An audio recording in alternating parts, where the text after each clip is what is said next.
polynomials. We're going to multiply polynomials and use binomial expansion with Pascal's triangle to expand binomial expressions. Okay, so we're going to be multiplying polynomials together. We'll be using some of the distributive properties. And then binomial expansion, okay, we talked specifically about the term binomial yesterday. What does that mean? What's a binomial? It's an equation that has two. Yep, that has two terms in it. So it's a polynomial with two terms. Okay, and we're doing expansion. So when something expands, what happens? Yeah, it gets bigger. Okay, so we're going to start with a concise expression, and then we're going to end up expanding that. Okay, so when we're multiplying these, we are going to use the distributive property. And then when you're multiplying a binomial by a binomial, right, the two terms, remember we also have the FOIL method. Your final answer is going to be in standard form. So remember, that's where you start with the highest exponent and go down. Okay, so the variables, I said they're in decreasing degree order. They're in decreasing exponent order. And then we're going to pay special attention today what happens when we have two variables. Okay, so we didn't have any polynomials yesterday where we had to, where we had like two of the variables in it, unless it was a monomial. But today we're going to look at some of those. Okay, and then remember when you are multiplying variables, you have to add their exponents. Okay, that's one of the exponent rules that you guys learned when you were introduced to exponents in Algebra 1. So if they have the same base, okay, and you are multiplying them together, then you add the exponents. Okay, so if you have x squared and you multiply that by x, it would become x to what power? X squared times x would be x to the what? Third power. X to the third, right? Because 2 plus 1. Okay, so we're going to be doing some multiplying today. I want you to look at part A in the first example, and you guys can use the distributive property for that. Okay, so I want you guys to do part A using the distributive property. So remember, we multiply variable by variable. We multiply numbers by numbers.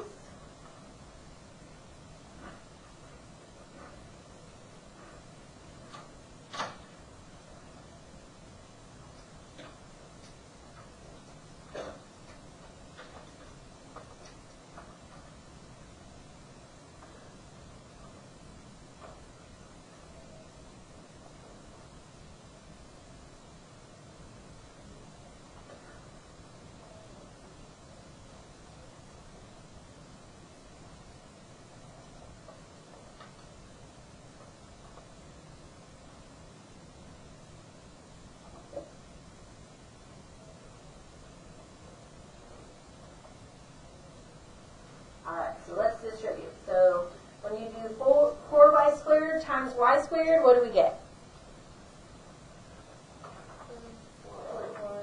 4y to the fourth. Good. And then 4y squared times 3? 4y squared. Good. Okay, so we're going to check our answer for that.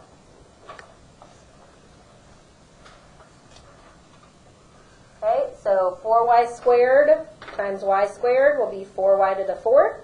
4y squared times 3, 4 times 3 is the 12, and then because you don't have anything to multiply it by, it will just be your y squared. Okay, so now we're going to go to part B. Now, when you first look at part B, doesn't it just look like we have a bunch of letters there?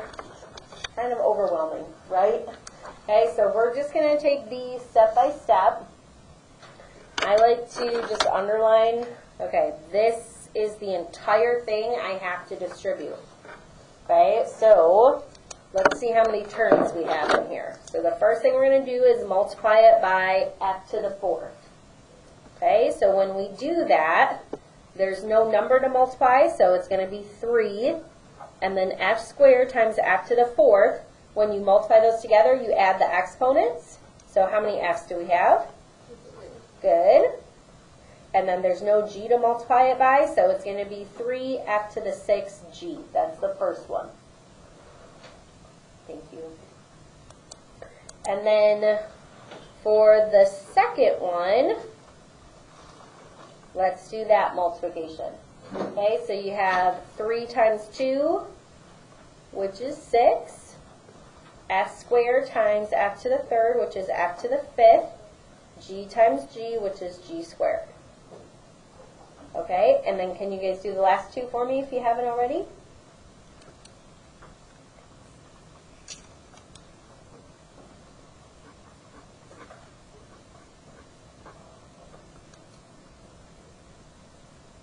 How many of you have finished this already? Okay. All right, and then Luke, tell me what you got for this one. Yeah. 9 to the 4. Yeah. Good. Great. Okay, and then Seth, what's the last one going to be?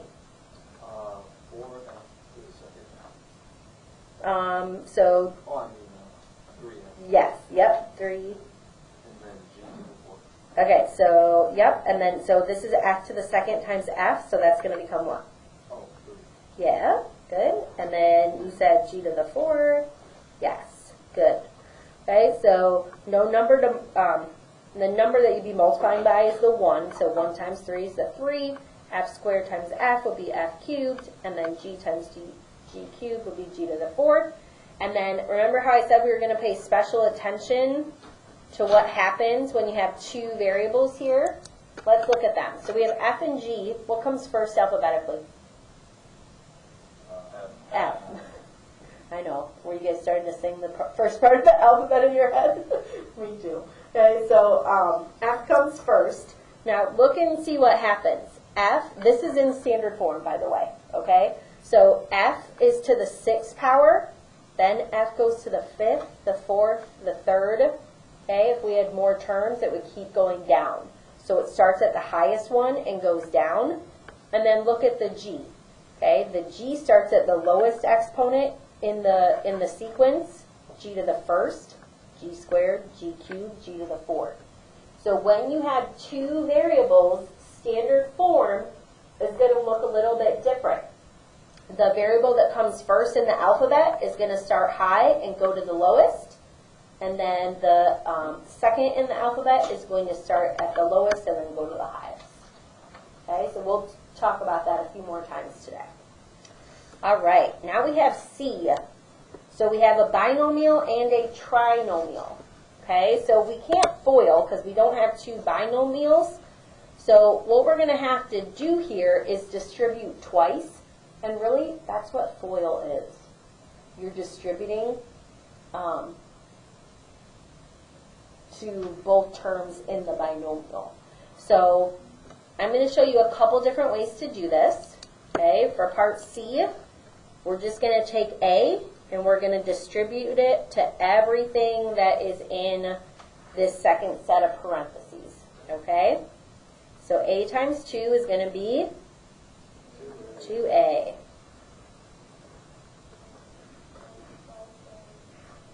Yeah, minus 5A squared. So we're going to do A times negative 5A. A times A squared is going to be A cubed. Okay, now we're going to do the same thing with negative 3. So negative 3 times 2 is negative 6. Negative 3 times negative 5A is, yeah, so plus, because the negative times the negative will be a positive. And then negative 3 times A squared will be negative 3A squared. Okay, And then, so you could do it just like that, and then combine your like terms. Okay, so this is what we did yesterday. Remember where we were combining the like terms when we were adding them together? So look for the biggest exponent, a cubed. Okay, then we're going to look for a squared. So negative 3 minus 5 is negative 8a squared. Okay, then we're going to look for the a's. So I have 2a and 15a. And then I just have my negative 6 there. So this is going to be my final answer.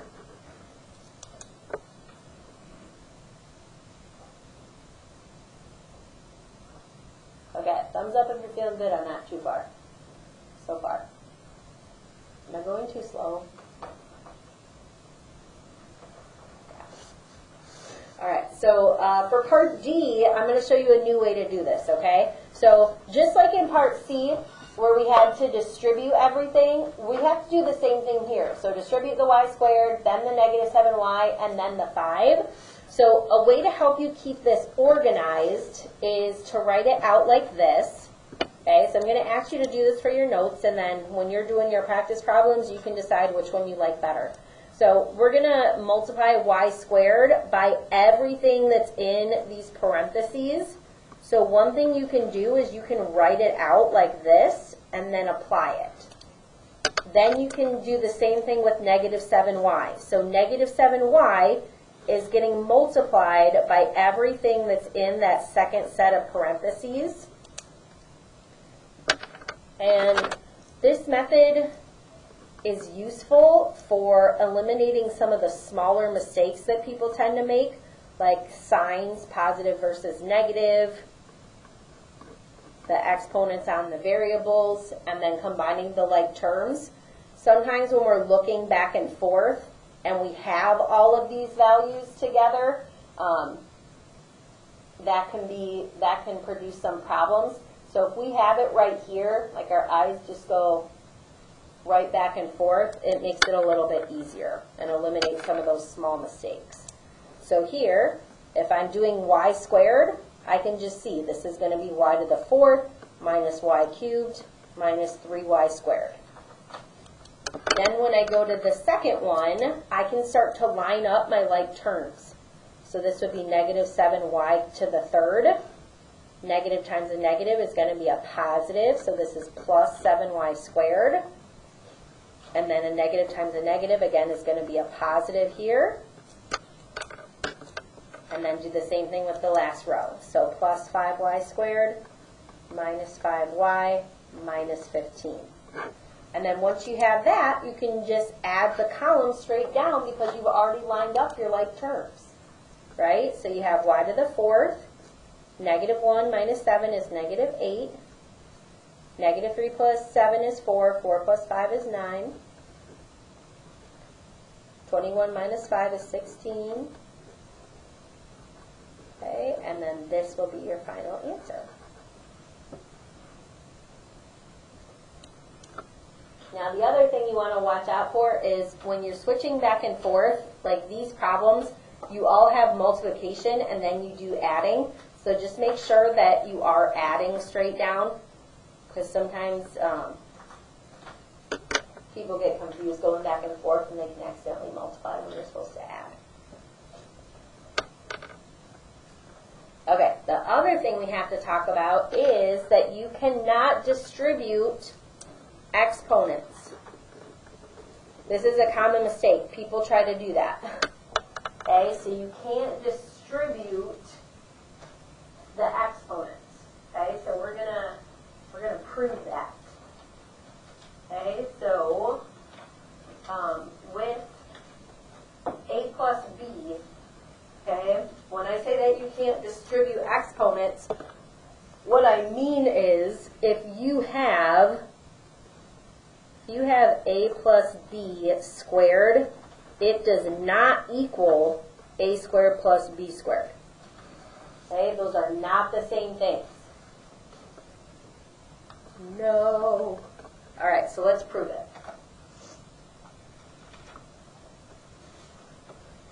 All right, so if I were to, well, you guys give me, what do you want A to be, what do you want B to be? That's exactly what first hour said for my last hour. Okay, so yeah, let's do 2 and 3. Okay, so if I do 2 plus 3 squared, 2 plus 3 is 5. 5 squared is 25. Okay, so let's see if that equals a squared plus b squared. Okay, so 2 squared is 4. This would be 9. Does that equal 25? No. Okay, so it's not true. So we can't do it. So that means even if I have a plus b to the third, okay, that is not a cubed b cubed. That doesn't work either. Okay? If you have a plus b squared, you have to do what?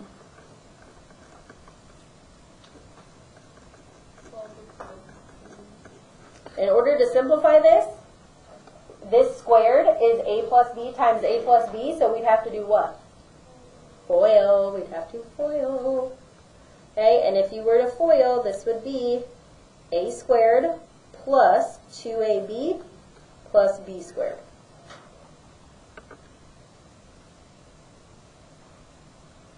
Okay, so a plus b squared is a squared plus 2ab plus b squared.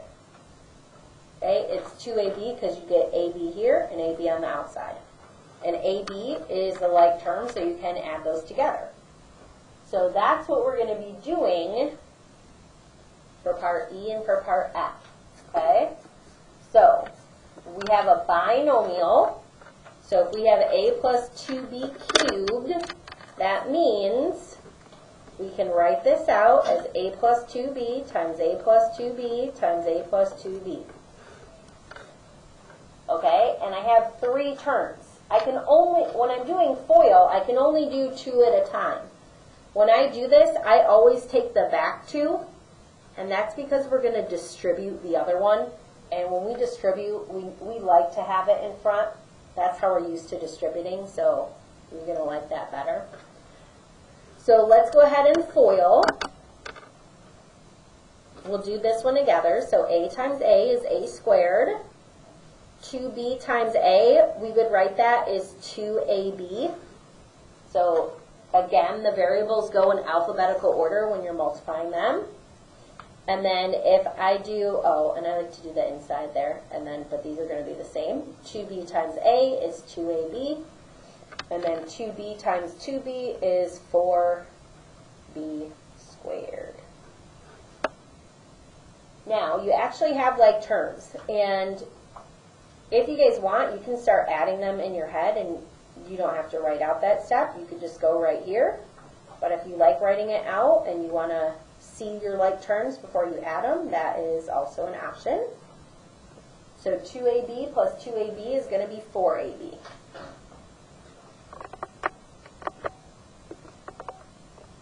All right, and then we can't forget about this guy in front. So this is still hanging out here. A plus 2b. A plus 2b. Okay? So now we're going to multiply, and we can use the strategy that we just talked about. Okay? So we're going to multiply a by everything in the parentheses. So we're going to do a times a squared plus 4ab plus 4b squared.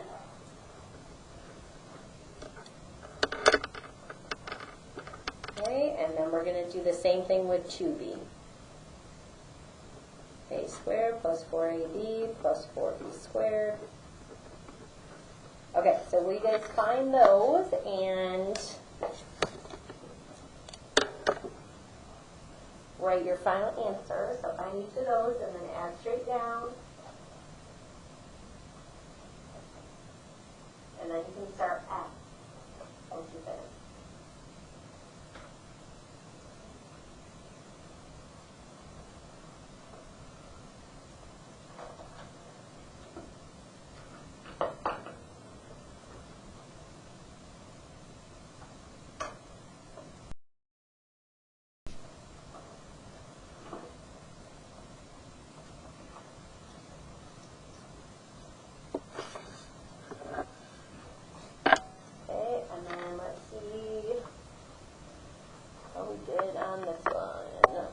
So, Jackie, tell me what you got when you distributed the A value.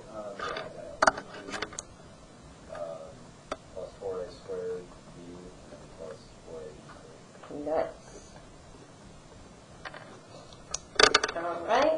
Dane, will you tell me what you got when you distributed the 2B? 2a squared b plus 8ab squared plus 8b. Good. Okay, and then notice that I'm just lining up my like terms here, okay?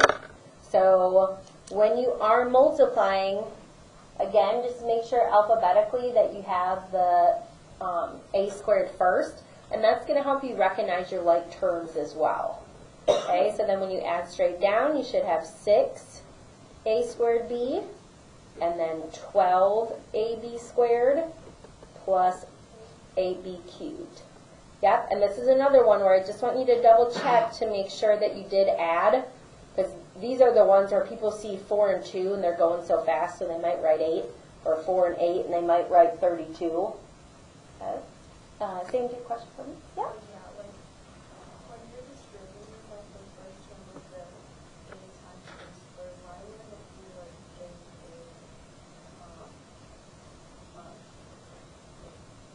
why would you just write 1a?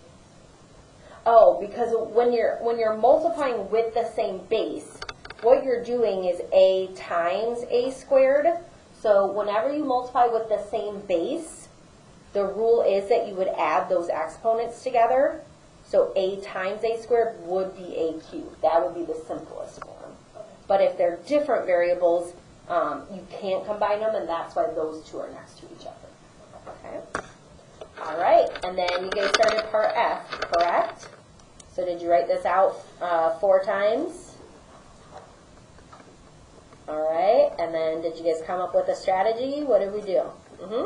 I FOILed the first two and the last two, and then distributed the first equation of those to the second equation. Yeah, great. Okay, so yes, we're going to FOIL the first two, we're going to FOIL the last two. Now look at these, they're the same, right? So whatever you get here when you FOIL, you should get the same thing here. Okay? So when you FOIL, you have 3x plus 1 times 3x plus 1. So 3x times 3x is 9x squared. And then earlier I said how you could combine your like terms in this step. So on the inside you'll have 3x. 1 times 3x is 3x.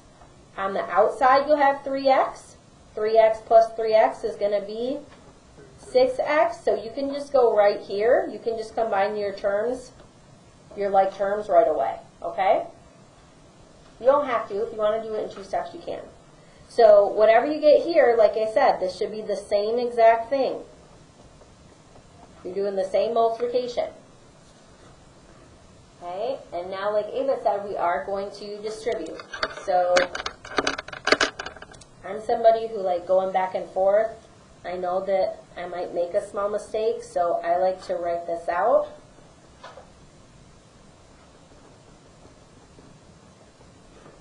Okay, so I know I'm going to multiply this by everything in that parenthesis, so I'll write that out.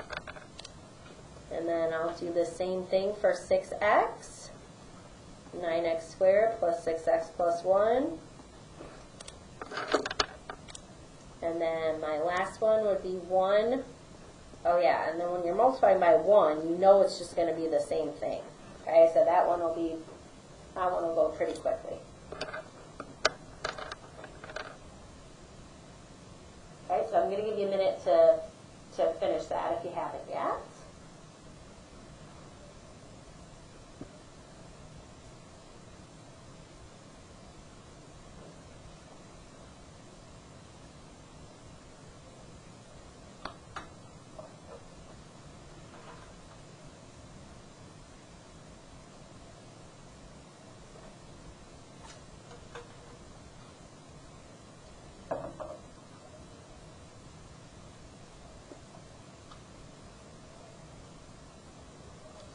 Okay, and then Rashawn, can you tell me what my top row is going to be when I distribute the 9x squared? 81x squared. Mm-hmm. Yeah. 54x cubed and 9x squared. Good. Okay, great.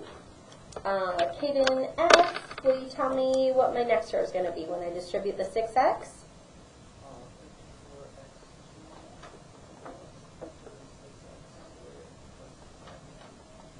Nice. Okay, and then I told you guys already, when you multiply by 1, everything's going to be the same. So you're going to have the 9x squared plus 6x plus 1. Okay, so then we're going to add all of those straight down. Okay, and then Danielle, will you tell me what you got, Dan? I got 81x You got? plus 108 Good. plus 54x Yeah. plus 12x plus 1. Good. And did you guys know that like you end up seeing these numbers several times? Like 54 appeared several times. Okay, you have the 9, the 6. Okay, great. What questions do you guys have for me on that? All right, then we're going to learn about something super cool called Pascal's triangle. Have any of you heard of Pascal's triangle before? Aurora, do you know how to make it? It's okay if you don't. Triangle. Okay, so that's what we're going to learn today. We're going to learn how to make it, and then we're going to pick out some special patterns with it, okay? And then we're also going to watch a short video on it as well. So each number in Pascal's triangle is the sum of the two numbers diagonally above it. Okay, it's the sum of the two numbers diagonally above it. So that means that you can create this any single time. You do not have to memorize it. Okay, when it says all of the outside numbers are 1, what that means is you start at the top. It's the outside of the row. So all of these numbers are 1. Fill this in with me. Okay, and then all of the outside numbers here are 1.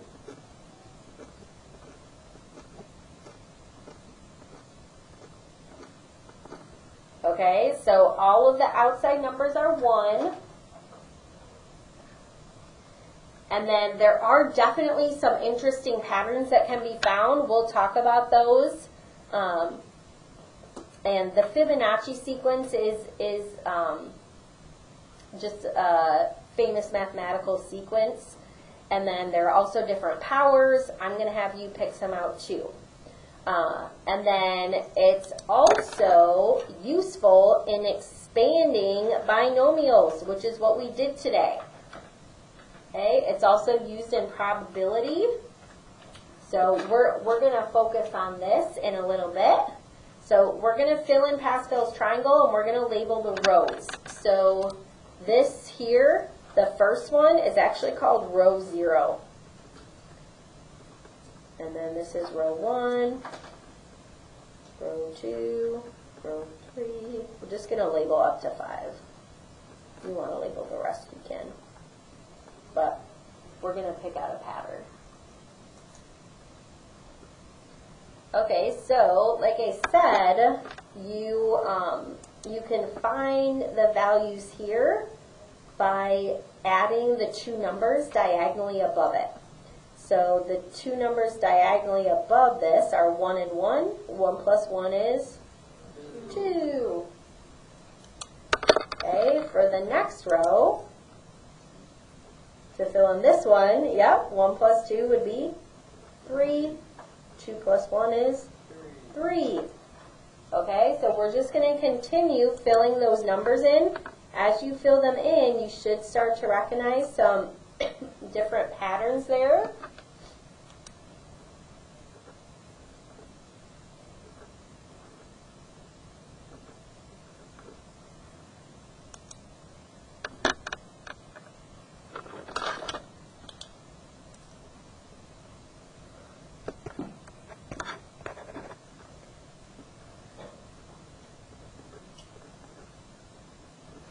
Okay, I'm going to let you keep going.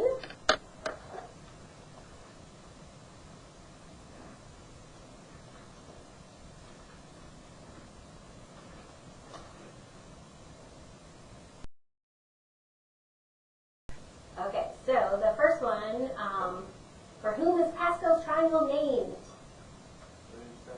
Blaise Pascal. So he's the mathematician that this is named after. And then what can you say about the relationship between the row number and the number of terms in the row? Well, let's look at some. So in row 0, how many terms are there? 1. In row 1, there's 2. In row 2, there's... Okay, so how do we describe that? Sam? Yeah, whatever the row is, you're just going to add 1. So 1 plus 1 to the row will give you the number of terms that you have. Okay, and then the next thing is, what can you say about the relationship between the row number and the second term in each row? So let's look at them. In row 2, what's the second term? In row 3, what's the second term? In row 4, what's the second term? Yeah. So it's what? How would you say what's the relationship? How is the row number related to the second term? It's the same, right? Okay, so whatever row number is, that's going to be the second term. So really, if you realize that, then you can just say, oh yeah, this one will be 6, this one will be 7, 8, 9, 10, 11, 12. That will match the row number. And then find another pattern in Pascal's triangle. So there's lots of patterns with the diagonals. What do we notice about the second diagonal? The second diagonal either way is what? They said this in the video too. Yeah, it goes up by 1, right? Or it's the row number or the counting numbers, the natural numbers. 1, 2, 3, 4, 5, 6. What about this one? It went from 1 to 3, 3 to 6, 6 to 10. Yeah, what's happening? You can make a triangle from it? Yes, you can. You can make the, and that's what they were talking about in the video, right? So you have 1, and then 1, 2, 3, and then 1, 2, 3, 4, 5, 6. Okay, and you can see it's plus 2, then plus 3, then plus 4, then plus 5, then plus 6. So that pattern's going to continue. Were there any other patterns that you guys noticed? They said one about like an equilateral triangle. Yes, and that is the third row. Yeah, so you can make your equilateral triangle there. Good. All right. What was that one where they said like you shade it was either the odds or the evens and you could get it was someone's triangle had big triangles in it. Oh, I remember they were talking about the fractals. So like different fractals with the triangles and how that relates to different art. And then the probability was the other one that they mentioned, and that has to do with binomial expansion. And that's actually what we're going to use for 5 through 9. Okay? So we're gonna do the first 2 together, and then I'm going to have you finish 7, 8, and 9. Okay? So on that separate sheet of paper, we are going to start with number 5. Sorry, it said on the back of the sheet, but then I printed it on the back of your notes, so I apologize. We won't do it on the back of the sheet. So this is 4 plus y to the third power. Okay, so I'm going to show you how you can use Pascal's triangle to expand binomials. Okay, this is an alternative to what we just learned. So if you have 4 plus y to the third, can you write it out 3 times and multiply it? Absolutely. Okay. The Pascal's triangle would be really helpful when your exponent is large. Because if this was like to the 8th power, would we want to write that out 8 times? That would be a lot. So Pascal's triangle can help you with this. The exponent is going to correspond to the row number in the triangle. Okay, so the exponent is going to correspond to the row number in the triangle. Okay, your first step is to list the coefficients of the row. Okay, and the row equals the exponent. So in this case, we're going to look at row 3. So if I go to row 3 on my triangle, I see 1, 3, 3, 1. We're going to give ourselves some space as well, okay? So this is going to be 1, 3, 3, 1. Okay, your next step is we are going to look at the first term. So the first term is whatever comes first in your binomial. In this case, it's 4. And then the first term, exponent, starts at the highest and decreases. Exponent starts at the highest and decreases. Okay, so what I mean by that is the highest exponent is going to be 3. Okay, and we're going to arrange these in columns. So if the first term is 4, I'm going to do 4 to the third. Then I'm going to do 4 to the second. And really you can think of these like the terms are in parentheses, but for this one it's not going to matter. And then 4 to the 0. Okay, so you start at the highest, you go all the way to 0. Similar to like what we had in our notes, the second term, which in this case is y, is going to start at 0 and go to the highest exponent, which the highest exponent is always going to be what you have in your problem. Alright, so this one's going to start at 0. Okay, so I'm going to have y to the 0, y to the first, y to the second, y to the third. Okay, I gave myself a lot of room. I don't need that much room for this one, but we're going to do this. Alright, and then we're just going to simplify those. So 4 cubed, 4 times 4 is 16, 16 times 4 is 64, 4 squared, 16, 4 to the first, 4. What's 4 to the 0? 1. Okay, and then when you simplify these, y to the 0 is 1, this is just going to be y, this will be y squared, this one will be y cubed. And then what we're going to do is we're going to multiply down, okay? So what we do is we multiply the columns.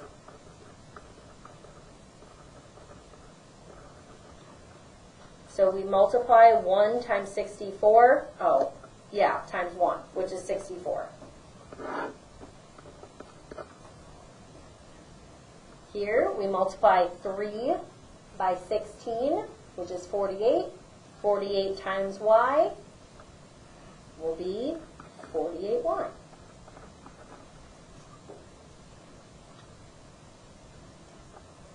Okay, and then 3 times 4 is 12. 12 times y squared is 12y squared. 1 times y cubed is going to be y cubed.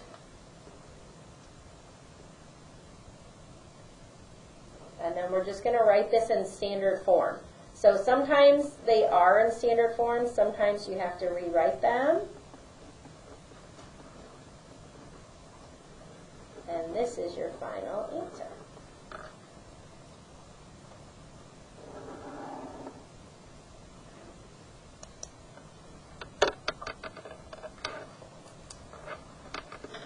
Okay, so let's try this with 6, which is x minus 3y to the 4th. Okay, so again, this is your row number. So we're going to go to row 4. 1, 4, 6, 4, 1. Did you guys notice that these are symmetric? That was another pattern that you guys could say.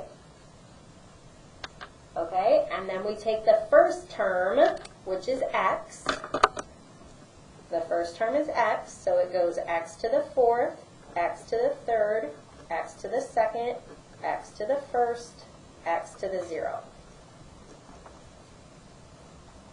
Which, remember, x to the 0 is just 1.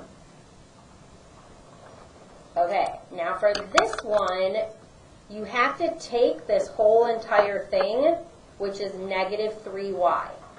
So this is negative 3y to the 0, negative 3y to the first, negative 3y to the second, negative 3y cubed, negative 3y to the fourth. Okay, and then we are going to simplify those. So this is 1, negative 3y, 9y squared, negative 27y, and then this would be 81y to the fourth. Okay, I'll let you do the last step where you multiply down. Okay, and then I do want you to do the rest of 6, 7, 8, 9, and then I will check that part tomorrow. And then your homework from 3.2 is online. So if you want points for that, submit that in Google Classroom by tonight. Okay?